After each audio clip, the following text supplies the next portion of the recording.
சிவபக்தர்கள் அனைவருக்கும் வணக்கம். ஒவ்வொரு செவ்வாய்க்கிழமையும் முருகனை பற்றி நிறைய தகவல்கள் பார்த்துட்டு இருக்கோம். அந்த வகையில இன்னைக்கு நம்ம பார்க்கக்கூடிய தலைப்பு பழனி மலை முருகன் கோவிலோட வரலாறு பத்தி தான் பார்க்க போறோம். இதுக்கு முந்தைய பதிவை பார்க்கணும் விரும்பினீங்கன்னாலும் சரி, முருகனோட அறுபடை தேடல்கள் பத்தி பார்க்கணும்னாலும் சரி, இந்த வீடியோட இண்டஸ்ட்ரியில பிளேலிஸ்ட்ல பின் பண்ணிருப்பேன்.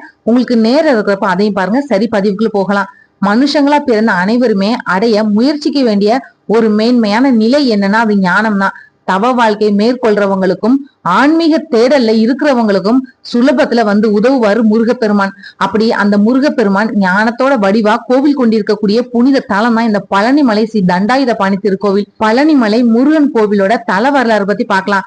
ரொம்ப பழமையான கோவில் தான் இந்த பழனிமலை பால தண்டாயுதபாணி கோவில். இந்த கோவில் முருகனோட 6 படை வீடுகள்ல 3வது படை வீடு. புராண காலங்கள்ல இந்த ஊர் வந்து திரு ஆவினன்குடி அப்படின்னும் தென்பொதிகைனும் அழைக்கப்பட்டிருக்கு. இந்த கோவிலோட இறைவனான முருகப்பெருமான் தண்டாயுதபாணி மற்றும் குழந்தை வேலாயுதர் அப்படின்னு அழைக்கப்படுறாரு. இந்த கோவிலோட சிறப்பான அம்சமே பக்தர்களுக்கு நன்மைகளை செய்யக்கூடிய சக்தி கொண்ட சித்தர்களோட ரசவாத கலையை பயன்படுத்தி நவ பாஷாணத்துல செய்யப்பட்ட முருகனோட சிலைய போகர் சித்தர் ஸ்தாபித்ததுதான். புராணங்கள் படி ஞான பலத்தை சிவன் பார்வதி கிட்ட இருந்து தன்னோட மூத்த சகோதரனான விநாயகன் பெற்று கொண்டதுனால கோபிச்சுட்டு இந்த மலையில வந்து தங்கிட்டாரு முருகப்பெருமான்.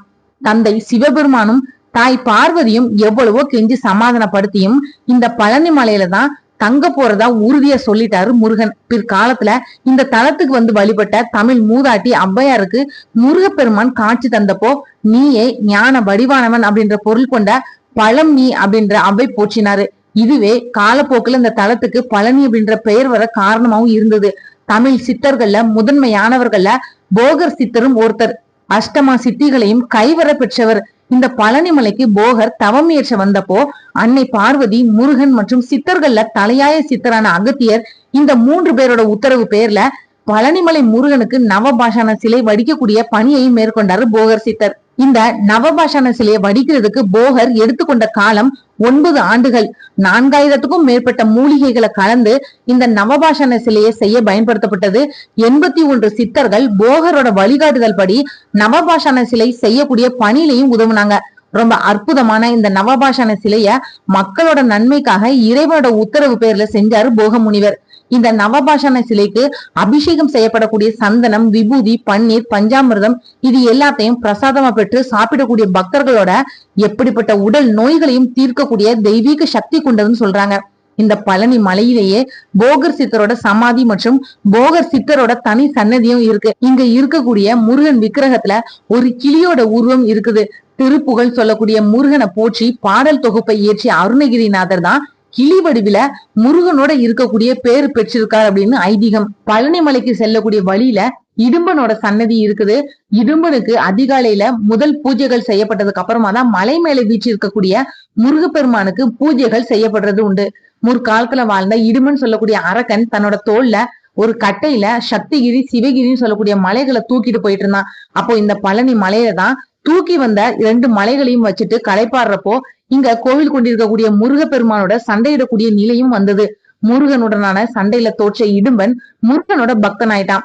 2 மலைகளை தூக்கிட்டு வந்த இடும்பனை கௌரவிக்கக்கூடிய விதமா பழனிமலை முருகனுக்கு காவடி தூக்கி செல்லக்கூடிய வழிபாடு முறையும் உண்டானது.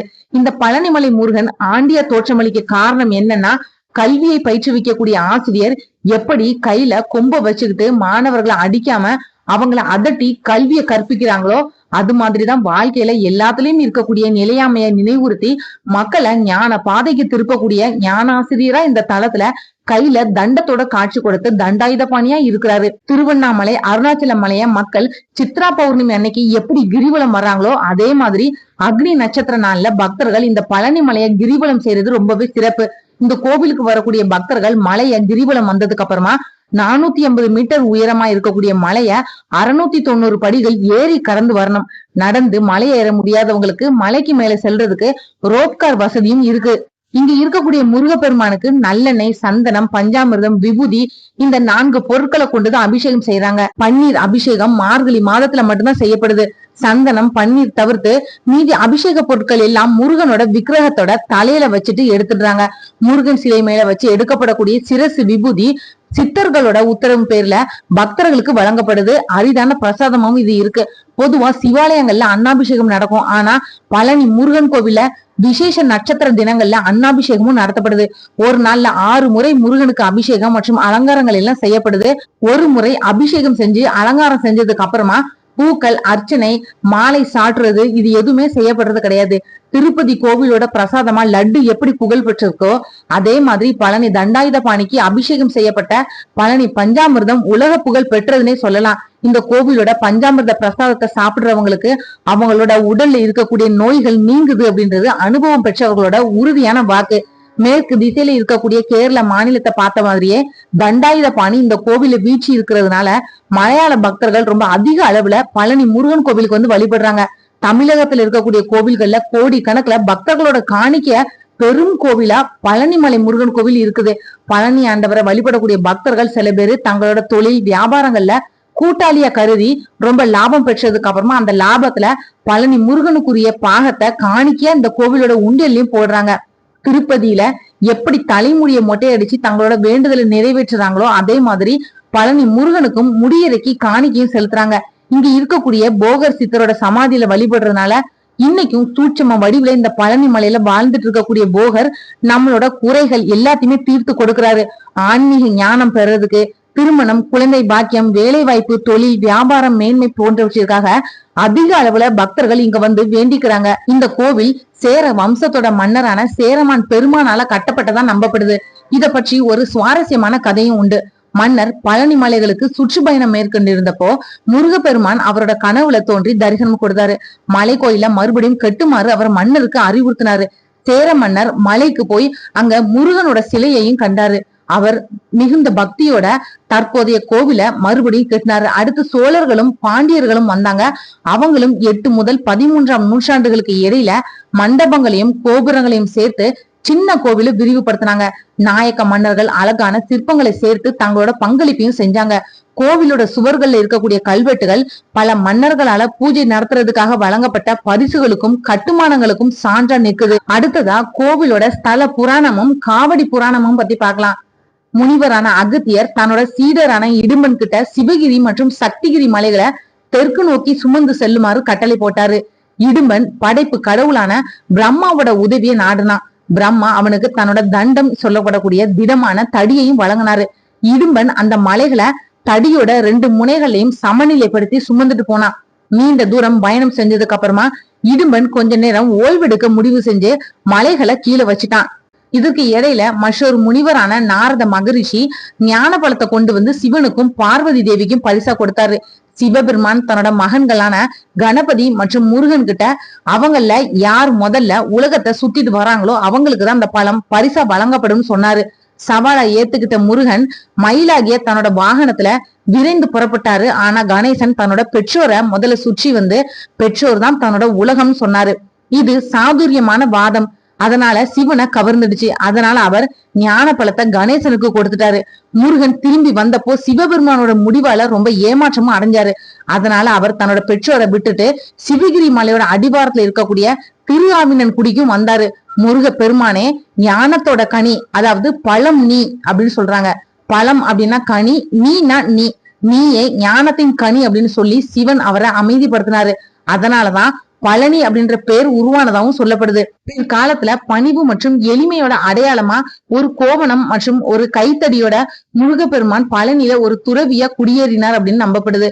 இதற்கு இடையில இடும்பன் தன்னோட பயணத்தை தொடர முடிவு செஞ்சு சிவகிரி மலையை தூக்குறதுக்காக மேல வந்தான். ஆனா முருகன் ஒரு குழந்தையோட வடிவுல மலைக்கு மேல ஏறி நின்றதுனால அவனால அப்படி செய்ய முடியல. முருகனை ஒரு சாதாரண குழந்தை அப்படின்னு தவறா நினைச்ச இடுமன் மலையில இருந்து இறங்குமாறு அவன்கிட்ட சொன்னான். முருகன் மறுத்துட்டாரு. அவங்களுக்கு இடையிலான சண்டையில தேவ குழந்தையான முருகன் கிட்ட இடுமன் ஒரு அசாதாரணமான தோல்வியையும் சந்திச்சான். ஒரு பெரும் தோல்வியை சந்திச்சதுக்கு அப்புறமா தான் தெய்வீக முருகனோட சண்டையிட்டதை இடுமனும் புரிஞ்சுக்கிட்டான். அவன் தன்னோட தவற உணர்ந்து முருகன் கிட்ட 2 வரங்களை நிறைவேற்றுமாறு கேட்டான். இடும்பனோட விருப்பங்களும் காவடி மரபோட தொடக்கத்தை பத்தி பார்க்கலாம். இந்த முருகனோட இருப்பிடத்துல இறைவனோட துவாரக பாலகனா காவல் நிற்கக்கூடிய வாய்ப்பு அவனுக்கு அளிக்கப்பட வேண்டும். அதுக்கப்புறமா மலைகளோட சின்னமா காவடிய இந்த புனித தலத்துக்கு நேர்த்திக்கடனா எடுத்து செல்றவங்க நிச்சயமா ஆசீர்வதிக்கப்படுவாங்க. ஏற்கனவே காவடியோட வகைகள் பற்றி பார்த்திருக்கோம். எந்தெந்த வேண்டுதலுக்கு எந்தெந்த காவடி எடுக்கணும் இதை பற்றின ஃபுல் வீடியோவும் நான் இருக்கு எண்ட் ஸ்கிரீன்ல பின் பண்ணிருக்கேன். உங்களுக்கு நேரம் இருக்கிறப்ப அதையும் பாருங்க. அடுத்ததா ஒண்ணு கேட்டா ரெண்டா தரக்கூடிய முருகனை பத்தி பார்க்கலாம். ஆச்சரியப்பட வைக்கக்கூடிய பழனி தங்கத்தேர் உருவான கதையை பத்தியும் தொடர்ந்து பார்க்கலாம். முருகனோட அறுபடை வீடுகள்ல பக்தர்கள் அதிக அளவுல தினமும் வந்து செல்லக்கூடிய திருத்தலம் தான் இந்த பழனி. சித்தர்கள் பலரும் வாழும் மலை அப்படின்னு கருதப்படுது. சிவபக்தர்களுக்கு திருவண்ணாமலை எப்படியோ அதே மாதிரிதான் முருக பக்தர்களுக்கு பழனி. இங்க சித்தர்கள் மட்டும் கிடையாது, பக்தர்கள் பல பேருக்கு முருக பெருமான் குழந்தை வடிவுல வந்து காட்சி தரக்கூடிய அதிசயம் இன்னைக்கும் நிகழ்ந்துட்டு வர்றதா சொல்லப்படுது. காவடி எடுத்து நேர்த்திகளை செலுத்தக்கூடிய முறை உருவான இடமும் பழனிமலை தான். அருள் நிறைந்த பழனிமலை மட்டும் கிடையாது, இங்க அனைத்துமே முருகனோட அற்புத அருட் கருணையை போற்றி கூறக்கூடிய விதமா தான் இருக்கு. அப்படி முருகனோட அருள் எப்படிப்பட்டது அப்படின்றத எல்லாருமே உணர செய்யறதுதான் இந்த பழனிமலை தங்கத்தேர். இதோட வரலாறு ரொம்பவே சுவாரஸ்யமானது. பழனி ஊருக்குள்ள அமைந்திருக்கக்கூடிய திருஆவினன்குடி அப்படின்றதுதான் உண்மையான படைவீடு. இருந்தாலும் பழனி மலை மேல அமைந்திருக்கக்கூடிய தண்டாயுதபாணி கோவிலையே பக்தர்கள் படைவிட கருதி வழிபடுறாங்க.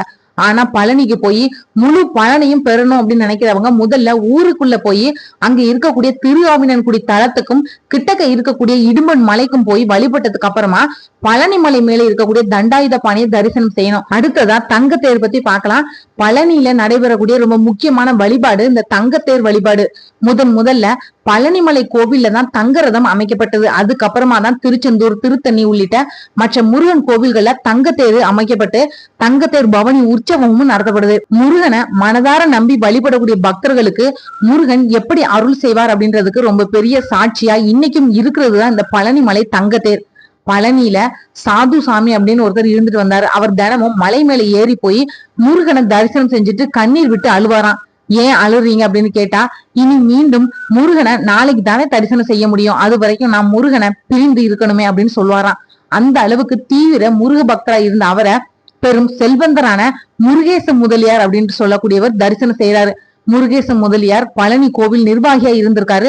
சாது சாமி கிட்ட போய், சாமி என்கிட்ட அளவில்லாம செல்வம் இருக்குது, ஆனா பல காலமா எனக்கு குழந்தை இல்ல, என்னோட குறை போகணும் அப்படின்னா நான் என்ன செய்யணும் அப்படின்னு கேக்குறாரு. அதுக்கு ஏதாவது வழி சொல்லுங்கன்னு கேக்குறாரு. அத கேட்டதுமே சாது சாமி இந்த மலையை நிரம்பி வழியக்கூடிய அளவுக்கு பால் அபிஷேகம் செய்யின்னு சொல்றாரு. கொஞ்சம் கூட யோசிக்காத முருகேச முதலியார் பல ஊர்களில் இருந்தும் பால் எல்லாத்தையும் வரவழைச்சு முருகனுக்கு பாலால அபிஷேகத்தையும் செய்யறாரு. அந்த அபிஷேக பால் வலிந்து மலையே நனைஞ்சு போகுது. மலையில வலிந்து ஓடக்கூடிய அளவுக்கு அபிஷேகம் செய்யறாரு. கொஞ்ச நாட்கள்ல முருகேச முதலியாருக்கு இரட்டை ஆண் குழந்தைகளும் பிறக்குது. ஆனந்தம் பக்தி உணர்ச்சி பெருக்குல பழனிமலைக்கு ஓடி வந்த முருகேச முதலியார் சாது சாமி கால்ல விழுந்து, சாமி நான் ஒண்ணு கேட்டேன், ஆனா முருகன் எனக்கு ரெண்டாவே கொடுத்துட்டாரு, முருக பெருமானுக்கு நான் ஏதாவது செய்யணும் அப்படின்னு நினைக்கிறேன், என்ன செய்யணும் அப்படின்னு நீங்களே சொல்லுங்க, நான் செய்யறேன்னு சொல்றாரு. அதுக்கு பதிலளித்த சாது சாமி, நீ கொடுத்த முருகன் வாழ போறான், அனைத்துமே அவனோடதுதான், உன்னோட ஆத்ம திருப்திக்காக அவனுக்கு தங்கத்தேரை செஞ்சு வையின்னு சொல்றாரு. உடனே முருகேச முதலியாரும் தங்கத்தேரை செஞ்சு வந்து கோவிலுக்கு காணிக்கையா கொடுத்தாரு. அவர் அன்னைக்கு காணிக்கையா கொடுத்த தங்கத்தேர் தான் இன்னைக்கும் பழனி மலையில பவனி வந்துட்டு இருக்கு. குழந்தை இல்லாதவங்க பழனி முருகன் கிட்ட வேண்டிட்டு குழந்தை பிறந்ததுக்கு அப்புறமா இங்க வந்து தங்கத்தேர் இழுக்கிறது இன்னைக்கும் முக்கிய வழிபாடா இருந்துட்டு வருது. தங்கத்தேர் இழுக்கிறதுக்கு ரூபாய் 2000 தேவஸ்தானத்துல செலுத்தணும். தினமும் மாலையில நடக்கக்கூடிய தங்கத்தேர் உற்சவத்துல அந்த குடும்பத்தை சேர்ந்த 2 நபர்கள் தங்கத்தேரை வடம் பிடித்து இழுக்க அனுமதிக்கப்படுவாங்க. இந்த வீடியோ உங்களுக்கு பிடிச்சிருந்தா மத்தவங்களுக்கு ஷேர் பண்ணி விடுங்க. இன்னும் முருகப்பெருமான் பற்றி நிறைய தேடல்களுக்கு மறக்காம சேனலை சப்ஸ்கிரைப் பண்ணி சப்போர்ட் பண்ணுங்க. மற்றும் ஒரு நல்ல தலைப்புல நாளைக்கு நான் உங்களுக்கு சந்திக்கிறேன். நன்றி. ஆன்மீக தேடல்ல நீங்களும் தேடலாம் உங்களோட இஷ்ட தெய்வத்தை பற்றி. முதல் தடவை நம்ம சேனலை பார்க்குறவங்களா இருந்தீங்கன்னா சப்ஸ்கிரைப் பண்ணி பெல் ஐக்கான ஆன்னு கிளிக் பண்ணிடுங்க.